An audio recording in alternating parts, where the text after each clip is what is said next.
Salut toi les jeunes. Cette année, pour JC, notre thématique est bâti sur le roc.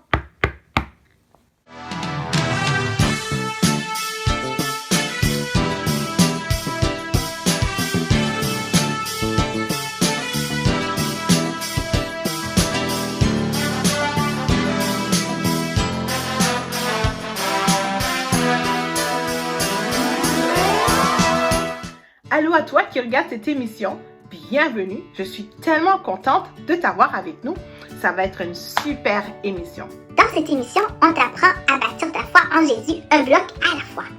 Et depuis la semaine passée, nous avons commencé notre 6e bloc qui porte sur le salut. Oh oui, salut. Et la semaine passée, nous avons vu un enseignement avec Tabitha sur la chute et la chute fait en sorte que toi et moi, tout le monde, on a tous besoin d'être sauvés du péché. Et aujourd'hui, on te propose une émission qui va porter sur l'agneau. C'est quoi l'agneau? Est-ce que c'est un plat qu'on mange?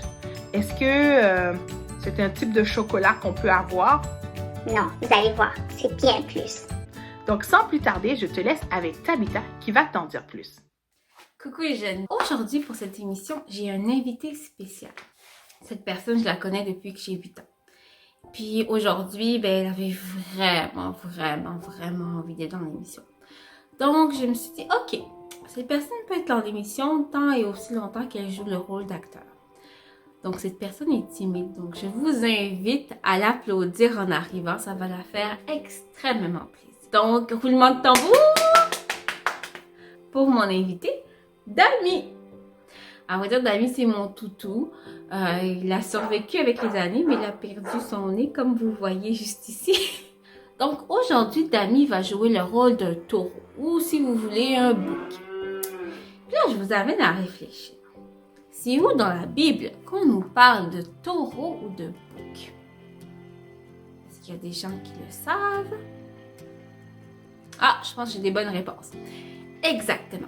Donc, on retrouve le taureau ou le bouc dans les livres de Lévitique, par exemple, où on nous parle du sacrifice pour le pardon des péchés. Donc, à l'époque, quand une personne faisait un péché, par exemple, ne respectait pas les 10 commandements, dont un, ne pas voler. Puis que cette personne, elle avait volé du pain à son voisin. Mais qu'est-ce qu'elle devait faire? Elle devait amener un taureau. Donc, Dami. Elle devait amener un taureau devant le sacrificateur. Et le sacrificateur, lui, tchou, il tuait le taureau. Et lorsqu'il tuait le taureau, après, il y a tout un processus qui se faisait, mais ça amenait le pardon du péché. Sauf que cet même homme-là, une semaine après, ou même l'instant après, il continuait à pécher. Puis à chaque fois, il devait ramener un taureau devant le sacrificateur, et ensuite le sacrificateur fait tchou, il tue le taureau. Donc, il y avait beaucoup de péchés, beaucoup de morts. Et vous le savez, dans les Israélites, on parle souvent de leurs péchés qu'ils ont commis. Et dans l'émission de la semaine dernière, qu'est-ce que j'ai dit? C'est que la nature de l'homme est pécheresse. Donc l'homme, même s'il venait constamment avec un taureau pour pardonner ses péchés, il continuait à pécher parce qu'il est de nature pécheresse. Donc il y avait vraiment un problème. Mais Dieu est très intelligent, il a toujours des solutions. Jésus est venu il y a plus de 2000 ans. Et lorsqu'il est venu, il a décidé que ce serait lui-même qui s'offrirait pour nous. Donc, on n'avait plus besoin de Dami, plus besoin de taureau, plus besoin de bouc. C'est fini. Jésus a dit, c'est moi qui va aller. C'est moi qui va prendre le péché. À l'époque, dans l'Ancien Testament, il n'y avait aucun taureau, aucun bouc qui pouvait enlever le péché. C'est une certaine forme de couverture qu'il y avait. Mais la nature pécheresse de l'homme était toujours en lui. Mais Jésus est venu. Il est allé sur la croix de Golgotha. Et lorsqu'il est allé sur cette croix, il a pris tout le péché de l'humanité. Pas juste des personnes qui étaient présentes à son époque, mais ton péché, mon péché aussi. Il a pensé à tout le monde. Il a dit, tout est accompli. Et par sa mort, parce que Christ est mort, et par sa résurrection, le péché était fini. Le péché était vaincu. La condamnation qu'on avait d'avoir ce titre de pécheur sur nous, marqué à notre vie, est terminée. Parce que Christ a vaincu la mort. et il a tout accompli. Mais si tu veux vivre cette vie où ton titre n'est plus pécheur, bien enfant de Dieu, parce que par sa résurrection, il donne une vie nouvelle, il n'y a qu'un seul chemin, et c'est Jésus-Christ. Mais pour toi qui as entendu, si tu réalises en cet instant même que j'ai couvert mon péché d'une certaine façon, je demande pardon, je pêche, je demande pardon, je pêche, je demande pardon, mais je sens pas que que cette nature de pécheur n'est plus en moi. Je sens pas que j'ai donné ma vie à Dieu. Concrètement, c'est la journée. Aujourd'hui, peu importe ton âge, vraiment, que tu aies 5 ans, que tu aies 18 ou que tu aies même 12 ans, parce qu'il y a peut-être des jeunes de 18 ans qui écoutent les émissions GC, on sait jamais. C'est ta journée pour accepter Jésus. C'est ta journée pour vivre la vie de victorieux. C'est ta journée pour que le péché n'ait plus d'emprise pour toi. Comment le faire? C'est simple. Tout d'abord, tu dois reconnaître ton état de pécheur. Reconnaître ta nature de pécheur, que tu pêches. Comme moi aussi j'ai péché, comme on l'a tous fait. Et ensuite, si tu veux vraiment vivre cette vie avec Christ, cette vie où le péché est mort dans ta vie, on va prier ensemble, tu as juste à répéter. Seigneur Jésus, je te demande pardon pour tous mes péchés. Je reconnais que je ne peux pas y arriver sans toi. J'ai besoin de toi, Jésus-Christ. Viens régner dans mon cœur, viens régner dans ma vie. Je te laisse la place de Seigneur et Sauveur et je choisis de vivre pour toi. Amen. Et à cet instant où tu pries, il y a quelque chose qui se passe dans ton cœur. Le Saint-Esprit vient habiter. La nature sainte de Dieu vient habiter. Et le péché, la nature pécheresse ne peut plus rester. Crois-moi. C'est la Bible qui le dit. Donc la semaine prochaine, nous allons regarder un autre sujet qui est la nouvelle naissance. Vous allez voir, ça va être super intéressant, la vie Zoé. Et c'est vraiment la vie que Dieu veut pour toi. Car rappelle-toi de ça. Dieu a un plan pour ta vie. Il y a une belle vie que Dieu a en réserve pour toi. D'accord? Donc, à la semaine prochaine. À plus, les amis. Bye! Merci Tabitha pour ce super enseignement. Et aujourd'hui, on va aussi avoir une expérience scientifique. Donc, je vous laisse avec Vincent. Allô tout le monde, c'est Vincent. Aujourd'hui, on va faire d'autres expériences ensemble. Quelques-unes à faire à la maison, peut-être que d'autres moins à la maison. On va parler de Jésus. Donc Jésus, c'est mon sauveur personnel. Par son amour, a surpassé tout le mal. Alors il est incroyable, il peut surpasser la maladie comme la mort. Et j'aimerais ça vous présenter cette série de petites expériences que vous pouvez faire à la maison. Il y a peut-être la dernière, demander des parents, sinon pas la faire du tout. Ça serait une bonne chose parce qu'il ne faut surtout pas jouer avec du feu aujourd'hui. Donc, j'ai représenté Jésus par différentes choses aujourd'hui. Je l'ai représenté par une canette spéciale, une canette de liqueur qui est supposée d'être une canette.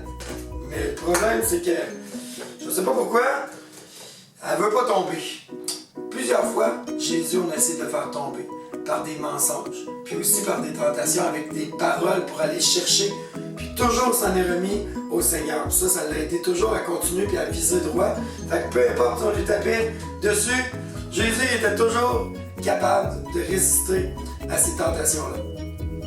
D'une autre manière, parfois on essayait de le faire, peut-être se fâcher. Et jusqu'à là, ça avait toujours fonctionné. Avec les humains, par exemple, ça avait toujours fonctionné. Mais j'ai rien fait. Donc, facilement, il pouvait atteindre les humains et ça fonctionnait toujours. Bizarrement, quand il s'est attaqué à Jésus, il est allé de toutes sortes de manières. Et il a peut-être même essayé par le feu. C'est une illusion. Et pourtant, sans jamais y arriver. Mais pourquoi que Jésus était si fort? Parce qu'il était rempli d'amour et de sa source principale, c'était Dieu. Et il a essayé un dernier geste ultime. Le diable a essayé un geste ultime sur Jésus. Il a voulu le faire mourir sur la croix. Alors il s'est dit, quand il va être transpercé, je vais avoir gagné. Alors il s'est dit, si je le perce, il va exploser. Et puis il n'y a plus rien qui va arriver. Et pourtant, malgré ça, il n'y a rien qui se passait. Pourquoi? Parce qu'il était rempli de la présence de Dieu. et il n'y a rien qui pouvait être à son épreuve. Mais comment ça que ça fonctionnait pas? Pourtant, il est rentré des pics à l'intérieur. Comment ça que Jésus a réussi à aller jusqu'au bout? Et voilà, aujourd'hui, probablement que tu t'es demandé comment il a bien pu faire ça. Ben, en fait, Jésus, lui, c'est vraiment par amour pour toi qu'il a réussi à supporter toutes choses. Mais pour ce qui est des expériences scientifiques, si tu veux réussir à placer une canette qui fonctionne comme ça sur le côté, tu peux la remplir un petit peu d'eau. Et moi, dans mon cas, j'ai plutôt mis une bille de métal et puis j'ai placé un aimant en dessous. Ce qui fait que la canette est très résistante. Donc, tu peux essayer de faire ça à la maison, un aimant en dessous d'un bol et puis une bille de métal à l'intérieur de la canette que j'ai déposée. Ensuite de ça, pour ce qui est de la ballonne, ben là, la première, elle a pété, elle aurait pété aussi sous la flamme. Je t'encourage à ne pas jouer avec le feu. En fait, je ne veux pas que tu joues avec le feu tout seul. Je voudrais que ce soit tes parents qui le fassent. Et ici, ce que j'ai fait, c'est que dans ma ballonne, j'ai mis un fond d'eau. Et cette eau-là, elle absorbe toute l'énergie. Alors, elle n'arrive pas à faire... la ballonne ne se réchauffe pas suffisamment pour brûler. Alors, ça représentait Jésus qui est rempli de l'Esprit Saint, rempli de l'amour de Dieu, et qui n'arrive pas à être atteint par les flammes, les traits enflammés de l'ennemi. Et puis le dernier, il faut que ça soit suffisamment pointu. Et le sac que j'ai utilisé, il est flexible un peu, c'est un sac Ziploc. Vous le remplissez d'eau. Vous pouvez placer des pics, je vous encourage à le faire au-dessus d'un évier. Pas faire de dégâts. Soyez bénis, bye bye! Merci beaucoup pour cette expérience vraiment cool. Aujourd'hui, on va commencer une série de petites capsules vraiment cool. On appelle ça « C'est mon histoire ». Il y a des gens que vous aimez, que vous appréciez beaucoup à GC et j'ai demandé à ces gens-là de partager avec nous quelque chose qui leur tient à cœur. Alors, je vous présente Amélie. Salut! Moi, c'est Amélie. Tu me reconnais peut-être pas. On s'est peut-être déjà croisés à GC dans la cafétéria il y a très longtemps quand on pouvait aller à l'église. Tu m'as peut-être aussi croisé plus récemment dans les émissions ou dans un Zoom le dimanche matin. Mais aujourd'hui, je suis pas là pour te faire un jeu, je suis pas là pour te faire une activité spéciale, je suis là pour te raconter mon histoire. Puis si je pouvais donner un titre à mon histoire, ce serait « Comment Dieu m'a sauvé ». Puis là, tu te dis « Ouais, mais là, Amélie, ça c'est un titre d'histoire que presque tout le monde pourrait avoir, tout le monde qui est chrétien a été sauvé puis a une histoire. » Puis moi, je te réponds « Eh oui, t'as raison, c'est un titre qui pourrait être donné à beaucoup d'histoires de plusieurs personnes chrétiennes, mais la beauté de la chose, c'est que chaque histoire est différente parce qu'on est tous différents. Donc aujourd'hui, je te raconte mon histoire de comment Dieu m'a sauvé. Alors, j'ai eu la chance de naître dans une famille chrétienne, donc aussi loin que je me souvienne, j'ai été à l'église. J'ai été à l'école du dimanche, j'ai chanté les chansons d'école du dimanche, j'ai fait des bricolages d'école du dimanche, j'ai couru dans les corridors de l'église après les réunions. Chut. Mais surtout, j'ai appris à connaître Jésus depuis que je suis très jeune. J'avais pas vraiment le choix en fait. On m'en parlait à l'église, on m'en parlait à la maison et ensuite on m'en a même parlé à l'école parce que j'étais dans une école chrétienne. Donc j'ai de plus en plus appris à connaître Dieu. Plus on me parlait de Dieu, plus on me parlait du Saint-Esprit, plus on me parlait de Jésus, plus je les trouvais pas mal intéressants. Surtout Jésus, je trouvais ça intriguant qu'il soit venu humain, qu'il soit devenu comme moi sur la terre, mais qui ait réussi à ne jamais se fâcher, à être tout le temps gentil, à ne jamais être méchant comme moi des fois je pouvais l'être.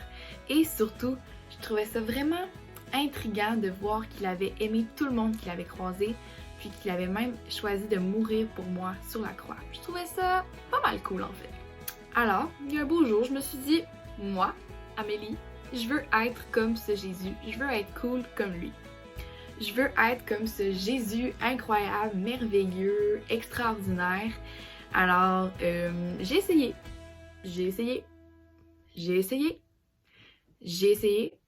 et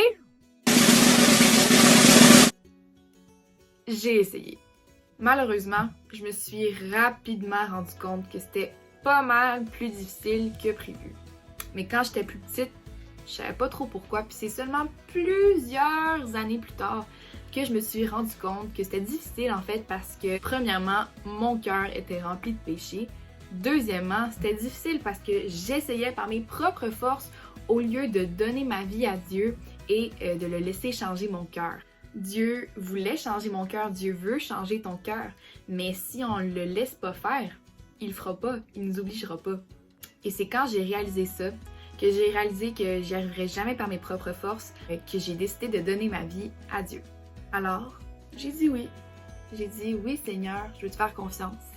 Oui Seigneur, je reconnais le sacrifice immense que tu as fait à la croix en donnant ton Fils unique, Jésus, pour que moi, Amélie, puisse vivre éternellement puis avoir vraiment une relation avec toi.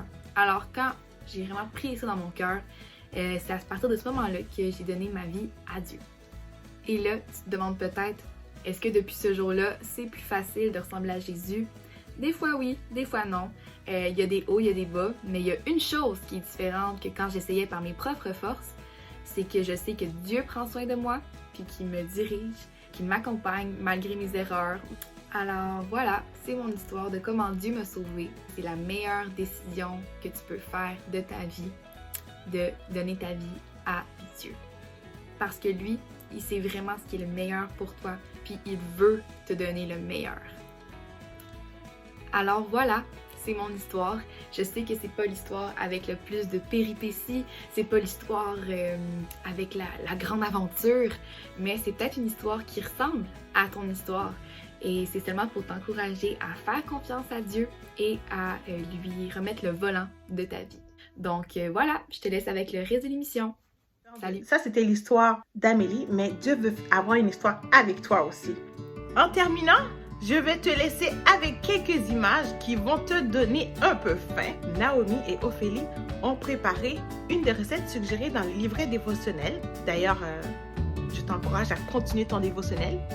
Hein, vraiment, le défi n'est pas terminé. C'est top 5, donc 5 semaines. Et ça fait à peine 2 semaines.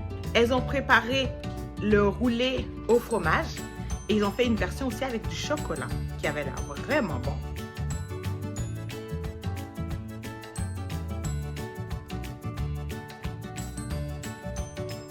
Et on te laisse aussi avec un talent caché, vraiment, vraiment hot.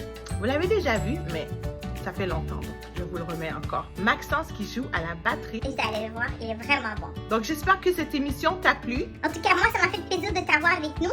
Je te dis bonne semaine et à la semaine prochaine.